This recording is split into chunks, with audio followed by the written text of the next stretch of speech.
আসসালামু আলাইকুম ওয়া রাহমাতুল্লাহ। সালাম দেওয়া সুন্নাত আর উত্তর দেওয়া ওয়াজিব।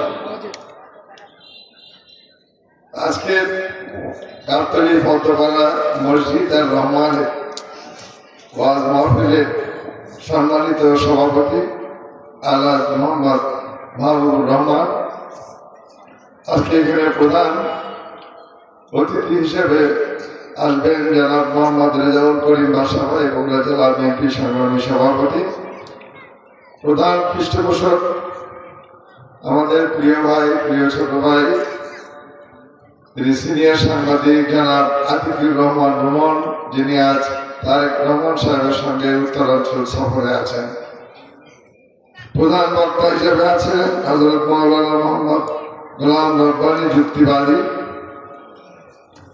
এক্ষণে আমরা ওয়াজ শুনলাম শেখ মোহাম্মদ আব্দুল্লাহ মামুন সালাফি।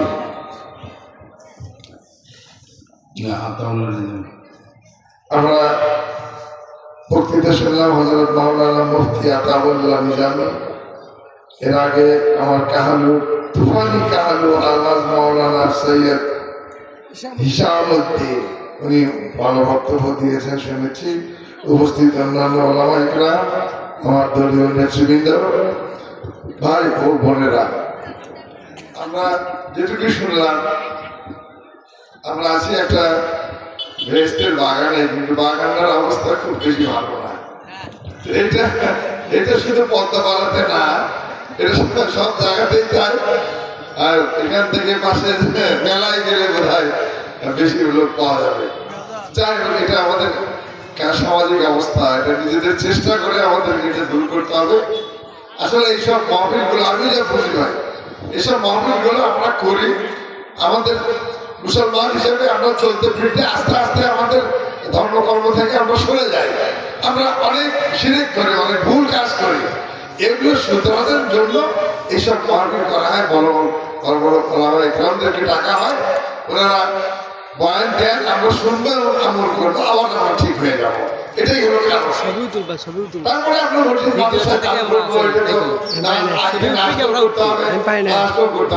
সমস্ত মুসলমানদের আল্লাহর ঘরের জন্য দান দিতে বুঝতে হবে না।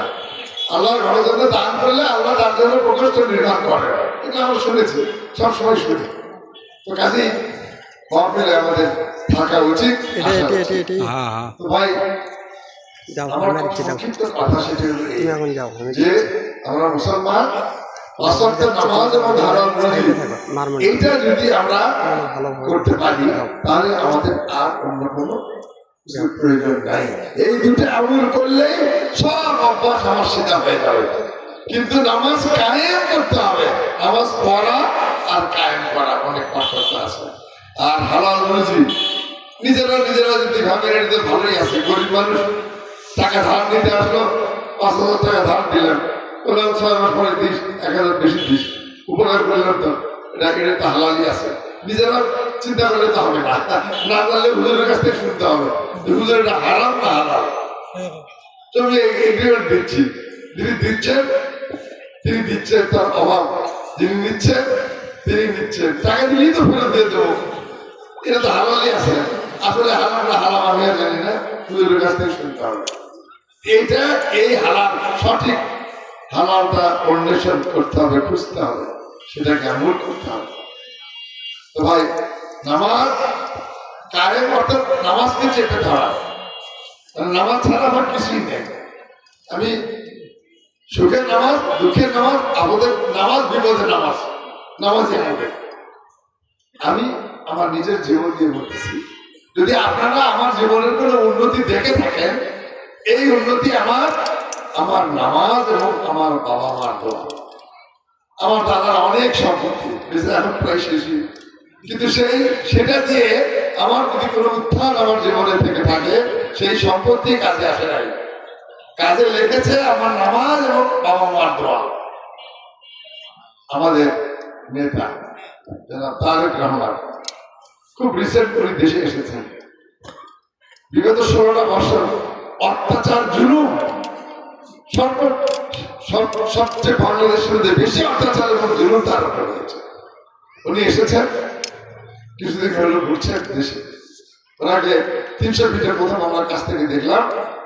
আপনারা নিশ্চয়ই সবাই নিজের চোখে না দেখলে ছবিতে দেখেছেন খুব ক্লোজ, ওনার কপালে একটা দাগ। এটা খেয়াল করেছেন কিনা? এই কপালের দাগ তাকে 16 বছর পর নিরাপদে নির্বিঘ্নে সপরিবারে বাংলাদেশে তাকে এনেছে। এই দাগ কাজে কথা একটাই, নামাজ কায়েম করে। আর যারা ধর্ম বেঁচে ভোট চায় তাদের জন্য মেসেজ হলো এই, আমরা বাংলাদেশ জাতীয়তাবাদী দল, খাঁটি মুসলমানের দল, আমরাই সঠিক মুসলমান, আমরাই খাঁটি মুসলমান। আমরা আমাদের নেতা খাঁটি মুসলমান, আল্লাহর ওলি ছিলেন। শহীদ রাষ্ট্রপতি জিয়াউর রহমানকে সারা বিশ্বের মানুষ আল্লাহর ওলি বলেন। সেই নেতার দল আমরা করি, আমরাই খাঁটি মুসলমান। সংবিধানে বিসমিল্লাহির রহমানির রহিম, পুরো দেশই তো মুসলমান। সংবিধান লিখছে 12 না 13 জন তখনকার রাজনীতিবিদ, তার মধ্যে একজন হিন্দু ছিল, সব মুসলমান। উঠতে বিসমিল্লাহ, খেতে বিসমিল্লাহ, বসতে বিসমিল্লাহ। সংবিধান লেখার সময় বিসমিল্লাহটা কারোই মনে ছিল না। ওই আল্লাহর ওলি শহীদ রাষ্ট্রপতি জিয়াউর রহমানের মাথার মধ্যে আল্লাহ বলে দিলেন, এই তুমি সংবিধানে বিসমিল্লাহ লাগাও, তুমি মুসলমান, এটা মুসলমানের দেশ। উনি লাগালেন বিসমিল্লাহির রহমানির রহিম। আমরা তার নাম করি। ধর্ম বেঁচে কোন বিএনপিকে হারানো যাবে না। সেই রাষ্ট্রপতির নাম সারা বিশ্বের মুসলমান মনে মনে যারা হজে যায়, জিয়া ট্রি, 8 আনার নিম গাছ, তাও তখন 4 আনা ছিল। হাজার হাজার লক্ষ লক্ষ গাছ উনি আরাফাতের ময়দানে লাগিয়ে দিয়ে আসলেন। বালুর মধ্যে পানি ছাড়া যে গাছ হয় তার নাম নিম গাছ। এই কথাটা কোন মুসলমানের মাথার মধ্যে ছিল না। বাংলাদেশে আরো অনেক মুসলমান রাষ্ট্রপতি ছিল, সারা বিশ্বের অনেক মুসলমান রাষ্ট্রপতি আছে, কিন্তু কারো মাথাতে এটা আসে নাই যে ওই মরুভূমির মধ্যে এই 4 আনা নিম গাছ লাগালে পানি ছাড়া এটা হবে। মুসলমানদেরকে বাতাস দেবে, ছায়া দেবে। তুমি জিয়াউর রহমান প্লেনে করে গাছ নিয়ে যে লাগাই দিয়ে আসো। তাই সারা বিশ্বের মুসলমান জিয়াউর রহমানকে আল্লাহর ওলি বলে। তারপর কাবা শরীফ, আমরা যেদিকে তাকিয়ে আমরা আল্লাহর ইবাদত করি, আল্লাহর ঘর, এই ঘরের ভিতরে খাঁটি মুসলমানদেরকে মাঝে মাঝে সৌদির রাজারা আমন্ত্রণ জানায়। ওই ঘরের ভিতরে যে দরজাটা ধরে আমরা দোয়া করি, ওই দরজা খুলে ওর ভিতরে প্রবেশ করে কাবা ঘরটা পরিষ্কার করা হয় এবং 2 রাকাত নামাজ পড়ে। সৌদি আরবের রাজা নিজে করেন এবং মাঝে মাঝে বিশ্বের বাহির থেকে ওনারা নিমন্ত্রণ করেন ওই কাজের জন্য, তাদেরকে সম্মানিত করার জন্য। খাঁটি মুসলমান শহীদ রাষ্ট্রপতি জিয়াউর রহমানের সেই ভাগ্য হয়েছিলেন, উনি সৌদির আমন্ত্রণে, সৌদির রাজার আমন্ত্রণে কাবা গৃহে প্রবেশ করে উনি ঝাড়ু দিয়েছিলেন, 2 রাকাত নামাজ পড়েছিলেন। অনেক মুসলমান আছে, তবে হ্যাঁ ভাই, আমাদের আরেকজন এই দেশের আলেম, উনিও ওই ঘরের ভিতরে ঢোকার তার হয়েছিল, ভাগ্য হয়েছিল, কিন্তু খুনি হাসিনা তাকে খুন করেছে আমাদের মৌলানা সাইদি সাহেব। উনি ওই ঘরের ভিতরে প্রবেশ করার মতো সৌভাগ্য হয়েছিল তার। তাহলে আমরা সেই নেতার দল করি। কাজে কোথায় ভোট দিলে বেহেশত পাওয়া যাবে, এইসব কিচ্ছা বিএনপির কাছে আসে কোনো লাভ নেই। আপনার ভাইরা আমার তো আমরা দল করি, আমি দলের নেতার সামনে ভোট, কাজে বলতেই হবে যে ধানের শীষে ভোট দিলে বেহেশতে যাবেন, এই কথা তো বলতেই পারবো না, প্রশ্নই ওঠে না।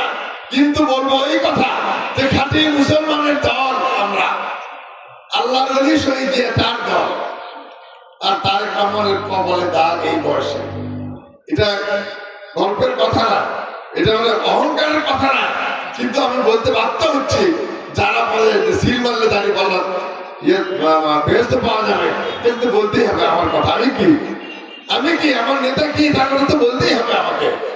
সে কাজী ভাই, ইনশাআল্লাহ আগামী নির্বাচনে আপনারা সবাই ধানের শীষে ভোট দিয়ে জয়যুক্ত করবেন, দোয়া করবেন আমাদের প্রিয় নেতা এদেশের যুগের শ্রেষ্ঠ সন্তান জনাব তারেক রহমানের জন্য।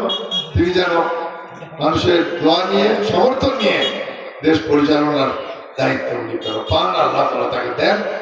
আপনারা দোয়া করবেন শহীদ রাষ্ট্রপতি জিয়াউর রহমানের নাজাতের জন্য, সদ্য প্রয়াত আমাদের মা দেশমাতা বেগম খালেদা জিয়ার নাজাতের জন্য এবং তাদের কনিষ্ঠ পুত্র জানা আরাফাত রহমান ওপর জন্য। এবং আসেন আমরা সবাই সবার জন্য দোয়া করি। আসসালামু আলাইকুম ওয়া রাহমাতুল্লাহ। এখন খুব মুক্তসর একটা দেওয়া হবে, খুব সংক্ষিপ্ত একটা দেওয়া হবে।